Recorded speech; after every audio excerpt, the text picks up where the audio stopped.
This is the Hear K Tell podcast. And who am I? I'm your host, Christina Alexander. In this episode, we talk with none other than WNBA legend Kym Hampton. Now, I don't know about you, but when I played in the W, the legends like Kym Hampton paved the way for us. And so in this episode, she's going to talk about who she is, who she has become, and why her legacy matters. As a center for the New York Liberty, it's a story worth sharing. Join us. Welcome to the Hear K Tell podcast, where we discuss the transitions from sport to career and a relatable story on how we focus on the how to. Of course, I am your host, Christina Alexander, and this episode will focus on what your legacy has meant to the sport of women's basketball, how to transition from sport to career, and all the steps that have proven to be successful, and what the sisterhood of the WNBA, has meant, and how you want to continue to impact the next generation. My guest is a WNBA legend, musician, actress, model, spokesperson, motivational speaker, and global ambassador for the women's basketball. And of course, she's a mom. Please welcome Kym Hampton. What's up, Kym? Hey, how's it going, Christine? It's going well. It's a pleasure to have you here. Oh, It's it's it's so almost good. it's almost like when I tell these stories, I always tell people our paths have crossed in some form or fashion. But I'm happy to have you here on the Hear K Tell podcast because we've got a story, a journey, a transition that I know our listeners want to tap into. So I want to start with our first question to get things kind of started. When it was all said and done regarding your WNBA career retirement in 2000, what did your legacy to yourself, your family, and the sport mean? Wow, it meant everything to me because I was fortunate enough to be a pioneer of the WNBA and to be a part of that. Um, it was really difficult to define when I was playing overseas because after college, everyone knew um, that I played overseas, but no one really got a chance to see it. So it was really hard to define a legacy. But once the WNBA started, I mean, it was everything. And I felt so proud that my family could see me play. I felt so proud, first and foremost, that I was still able, because at that time I was like 35, getting ready to turn 36. And I felt so blessed and fortunate to still be able to play well enough to get drafted in the elite draft in the first round, and just to have made an impact, but most importantly, to have been a role model for girls, and now even my daughter. So it's just wonderful. Absolutely. And I gotta give you a shout out, Kim, because you are a pioneer, you are a trailblazer. You are someone, and I know in my career that we looked up to. We said we want to do what the Liberty are doing. We want to be the Kip Hamptons, we want to be the Teaspoons, we want to be the Vickies, we want to be the Crystals, like and being from New York, of course I'm gonna root for the home team. So that was huge for us. So when we talk about transitions from sport to career, your journey from Arizona State to playing overseas, as you mentioned, for 14 years, 3 years in W, and all with the New York Liberty. When you reflect on your career, what was a common theme among that journey that you can really kind of attest to that was profound? I think it would have to be keep going and just don't be afraid to walk through the doors that are opening. I grew up in Louisville, Kentucky, and I knew I wanted to get away from home, but women's basketball wasn't really big back then. And so I didn't know what school to go to because I started out playing my freshman year of high school and then started really playing varsity my sophomore year. So, but fast forward to my senior year, by the time I was a senior, I was the top female player in the state of Kentucky. And I was getting letters from everywhere, but I didn't understand where to go and why you should go there because it hadn't been defined yet. Like today, you're going to go to South Carolina, you're going to go to all of these prominent programs and things. So I chose to go to Arizona State, and I had a great college career. And the blessing in that was I was my head coach was Julie is well, she still is. She's still living. Julene Brzezinski Simpson, and she was co-captain with Pat Head Summit on the '76 Olympic team, which was the first Olympics that showed women's basketball. And so I was really pushed hard, and she helped to open that door and to help me to understand that, sometimes we impose our own glass ceilings, and whenever you want to tap out, there's always more, always more. And I mean, and she pushed us and pushed us. And so that kind of opened up the opportunity for, well, that did open up the opportunity for me to play abroad.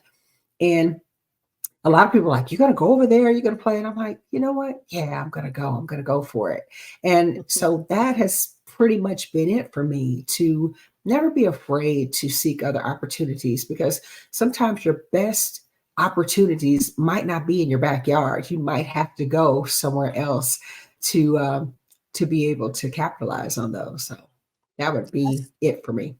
that's such a relatable story. I remember in my career, and mine was not as long, mine was not as illustrious as yours, but the like as you mentioned, the opportunity may be somewhere else. I remember a GM as well as a head coach telling me, "We like you, but you need to go overseas and get more experience." And I'm thinking, "Overseas? I'm from New York, like, we don't."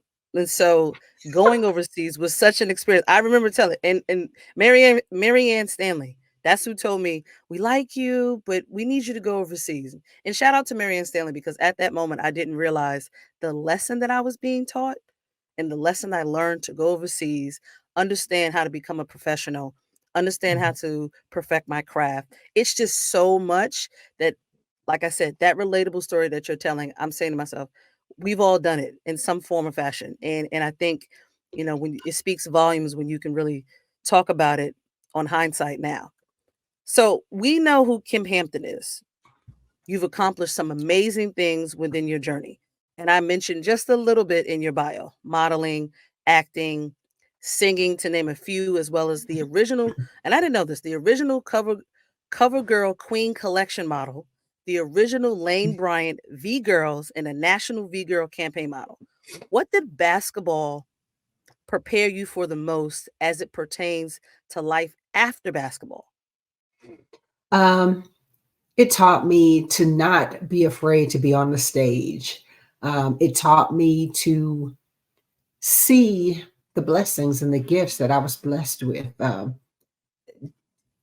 Being beautiful enough to be a cover girl, and being awesome enough to be a world class athlete, and just in my childhood dreams of singing and things like that. And I used to be so deathly shy. I mean, just shy, shy, shy. But I've been singing since I was a kid, and it just taught me, wow, this is an opportunity, like, share this with the world. So it taught me that. It just taught me to share the gifts that I've been blessed with, and to not be afraid, just to let that light shine, because it inspires and motivates other people as well. And I can attest to that as well. Listen, Kim, we've all heard you sing. That is a true gift. And sometimes I often ask, does God give us two gifts? Does he give us more than one? And he has absolutely blessed you with the voice, because every time we hear you sing, we like, wait a minute, is that Kim? Hold up, I need a ticket. So I do appreciate that. Now, I often ask my guests what their superpower is. What's your superpower? And has that changed or evolved over the years? My superpower has always been there, even as a kid. It's to make people feel comfortable, and to make people feel seen and heard, and just to make people feel good. And I think I've done it. For some reason, I can meet a perfect stranger in the store, and 5 minutes later, they're telling me their life story, and they're telling me all of this, and I just believe that with that, my superpower is, um, just I feel like I'm blessed to say things that people need to hear at the right time.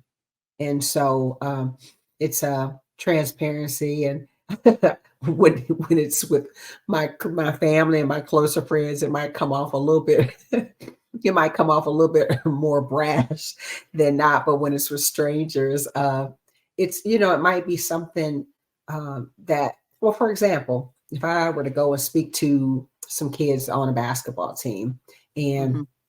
um, and I might ask, okay, who doesn't get to play here? And so of course some hands will go up, and I will say, so why don't you play? And I always ask them the question, and they're like, I don't know. And then so I start asking, are you one of the better shooters on the team? And so usually the answer is no. Are you one of the better ball handlers on the team? No. Are you one of the better defenders on the team? Um, do you watch film? Do you watch, do you make good decisions when you're out there? And so then I say, that's why you don't play.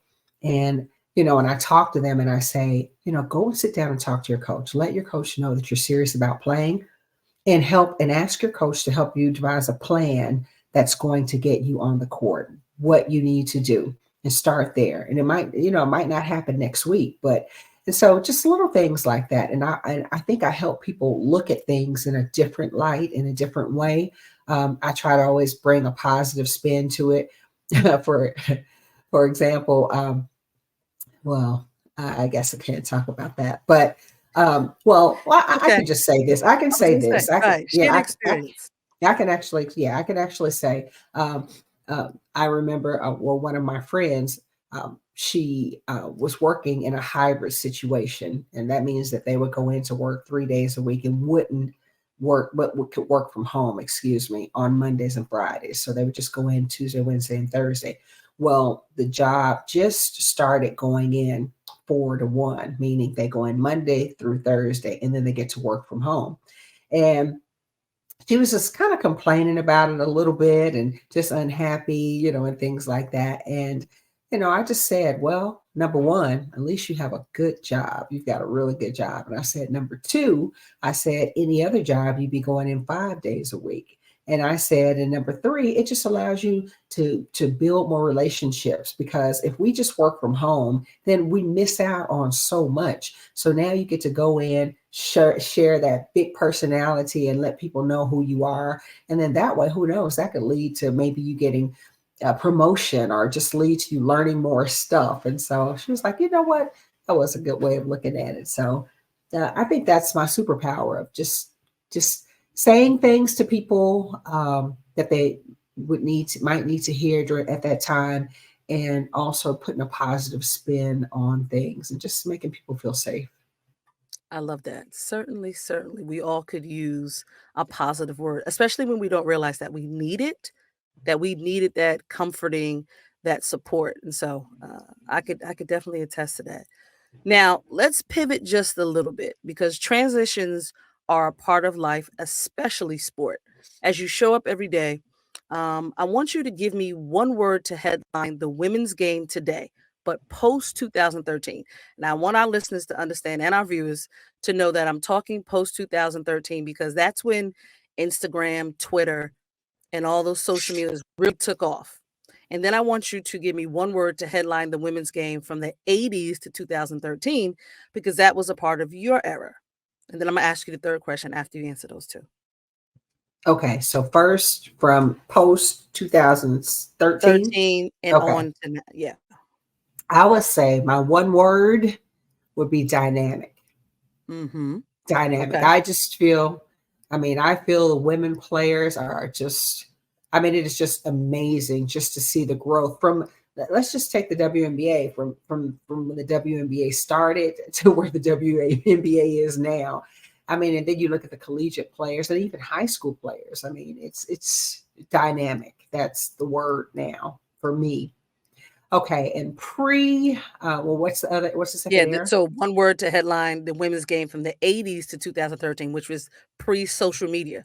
Because a lot of people don't understand before the social media, we still had women who were dynamic, who were good, who were doing great things. Mhm, You just didn't have the access to it. So what's mhm. a word you would describe for that? Uh, I don't know if it can be just one. Can it just have to be one word? You can give me Like, two. You can give me three. okay, okay, okay. Uh, the first thing that comes to my mind is like a silent assassin. And Mm, the reason why I say that is because there were great players, back in the day. Oh my gosh, you look at like I said, from the 76 Olympic team on and on up to all of the Olympic teams to that 2013. But we just didn't have the social media platforms like we did to now. And TV wasn't as prominent as it is now. And so we weren't seen and heard as much.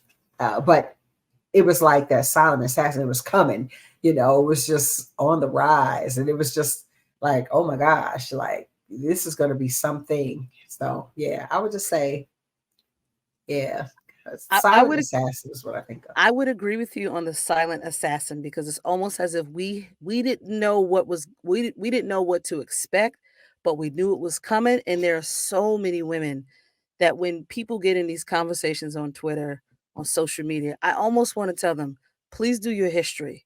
What you see now did not define the women's game. There are so many women, and I want to talk about my favorite was Teresa Edwards. I was like, if you never seen her play, shout out to all the other players. I mean, I've worked out with Spoon and Dawn and even the McGee sisters. Like, but Teresa Edwards was my listen. When I get older, I want to be like her. I don't think people realize how many women were just, whew, yeah, history class. Yeah. A definite Yes. history class.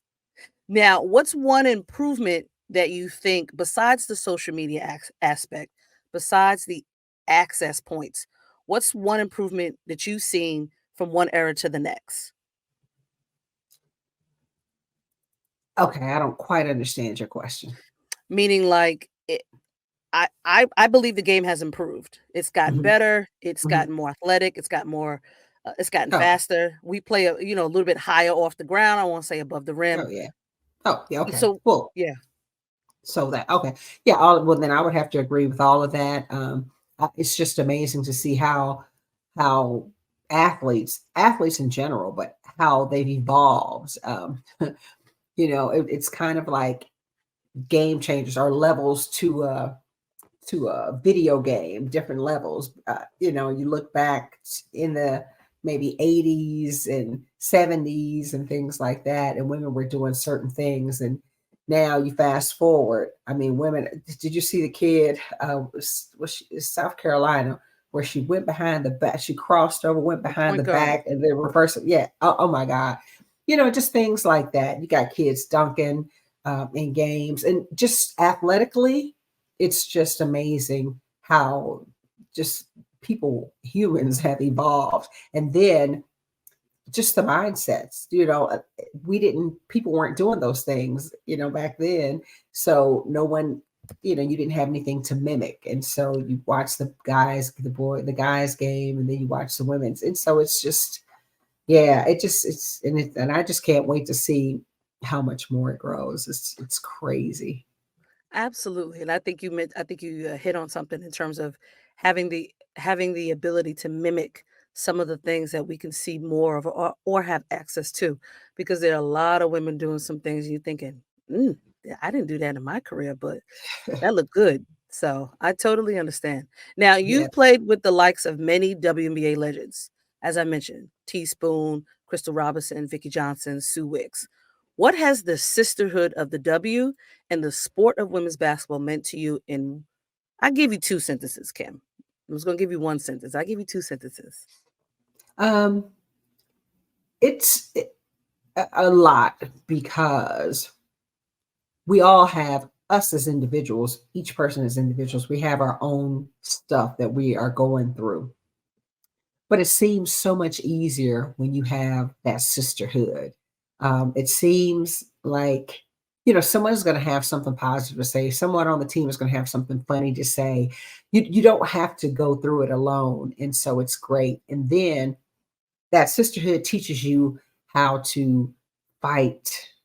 It teaches you how to share. It teaches you how to communicate. It teaches you so much. It teaches you, just timing and just everything, how to communicate. If I can say, I mean, so yeah, that sisterhood is, it's been awesome. Yeah, it's been awesome. So you have a daughter. and Mhm. she's currently playing basketball. What do you tell her that you wish someone had told you when you were her age? Because I think it's important that we understand, as you mentioned, we can be an individual, but we are always impacting, inspiring a part of a team. We choose a team sport, and then we get into our own family and the people that we love dearly.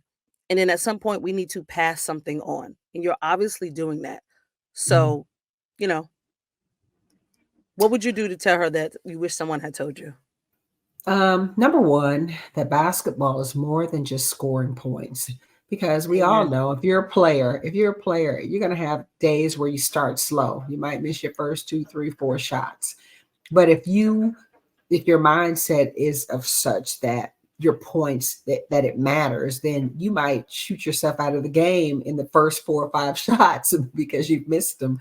So I tell her, and I always tell her to work hard because if I could go back and do it all over again with the talent and skill set that I had, that I didn't even know, the athleticism, had I worked like really, really hard. I did have to work hard, but had I worked really hard and known about setting goals and just like the things the kids have now is so different. So I try to talk to her about all of that stuff.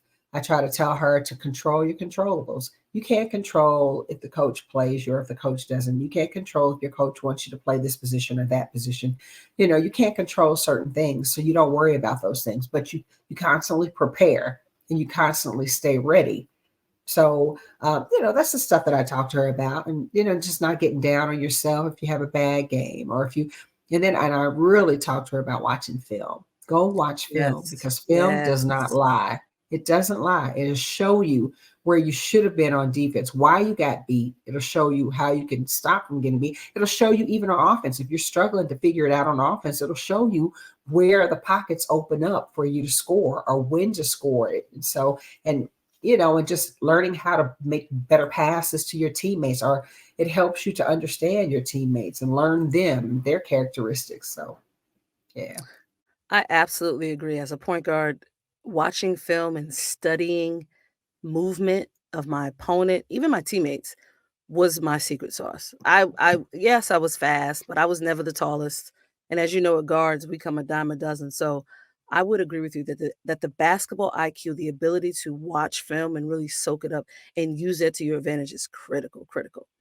Yeah. So as the number 4 pick in the WNBA Elite Draft, you mentioned that earlier, what advice would you give the rising class of seniors that will be entering the WNBA draft on April 15th? This is their moment. Fill in the blank. You're going to have to understand that it's a curve. It's going to be a learning curve because now you have just jumped to the next level of the video game. All right. And so you are going to have to learn how to navigate that next level. Everyone that you meet they're going to be just as fast as you, taller than you, maybe stronger than you, but they have experience at that level. So you're going to have to give yourself grace. But I would say stick with someone who's on the team, who knows the ropes, who is kind of running things and knows how to handle it, and become a student of the game there. Don't be afraid to talk to the coach and lean into the coach and ask the coach, well, how do I do this? How do I do? I felt like this, I didn't quite get that. And what can I do extra? Or what do you think can help? Just because that tells a coach a lot too, that you're willing to work to be able to get better and to give the coach what the coach might need. So I would just say little things like that, but you got to give yourself grace. But understand going in. I mean, I know you guys are on fire and you have the media behind you, social media, you have your deals and everything. But when you get there, that's all I can say. Okay, you saw how many girls didn't make the roster last year. All these high flying kids, coming out and never. You hear me, right? Auntie Kim's talking to you. If you don't go Yes. in there with a bodacious attitude, and I don't care who it is, you act like you fighting to get your next meal, you might not make that team. And right now, you're still playing. But as soon as that break is over, you better be in the gym. That's all I can say. Getting shots up, working on anything that you need to work on. But I'm telling you, being in condition, because when you go, everybody's gonna be in shape. So don't don't get out hustled. Don't if you can't keep pace, that's the number one thing that'll get you cut. So I'm just saying, you better be in the best shape. You better be going after every 50-50 ball. You just have to get in there and make yourself valuable. Make yourself, make them need you. And that to me, that's it, because it's gonna be tough, baby. Wait a minute, y'all. Auntie Kim has spoken. If you didn't know, that was the nugget drop for all our soon to be draft picks, signees, whatever who however you land, that was the nugget drop, folks. Y'all need to write that down. So, what's next for Kim Hampton, and what can your fans expect as you continue to inspire, educate, and impact? And I want to say fans because you have folks that love the basketball part, the singing part, the modeling part, but just love Kim and knowing that she has impacted and inspired me in some form or fashion. What's next for you? You know, um, I don't know. I think I want to sing more, and just kind of, I think I want to start writing and recording and just trying to figure out who Kim is. I'm enjoying what I'm doing here. I'm singing mostly jazz, well, pretty much all jazz right now, but I definitely want to start doing some R&B and some other stuff. Um, so I want to, I think I want to just branch out and start doing more of that. But I'm open. I don't really know yet exactly what else. I might be having some opportunities to do some more acting. That, so that could be cool. And I'm just gonna be open. I'm just gonna be open. Well, we look forward to it. I must say, again, we didn't play against each other. We didn't know each other prior to us coming to the Pacific Northwest, but we do have mutual friends. And I will say that I've always appreciated how you've showed up in so many different scenarios. And so I appreciate you. Thank you, Kim. The Hear K Tell podcast is a podcast about your transitions. Join us every Wednesday, a new guest, of course, new nuggets. We thank you for joining. Appreciate you, Kim. Thank you, and continue to do what you are doing. It is so important for people to hear voices, giving them these pearls. Well, this is the platform, so we thank you. Appreciate it. We appreciate you joining us on the Hear K Tell podcast. Do me a favor, subscribe if you're not already a part of the family, like, and definitely share. We'll see you next episode.